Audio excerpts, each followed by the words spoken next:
বন্ধুরা, তো দেখো আজকে আমি কি কি রান্না করেছি। প্রথমে নিয়ে আসলাম গরম ভাত, এখানে দিলাম লেবু, এখানে আছে শসা, এখানে আছে ছোলার শাক, এখানে আছে শিম আলু পোস্ত দিয়ে ভাজা, এখানে আছে মটরের ডাল, টমেটো দিয়ে, এখানে আছে বাঁধাকপির তরকারি, এখানে আছে ফুলকপি আলু দিয়ে সয়াবিন দিয়ে মটরশুঁটি দিয়ে তরকারি,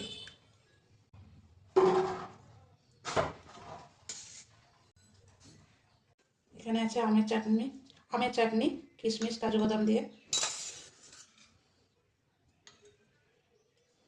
এখানে আছে পায়েস খেজুর গুড়ের,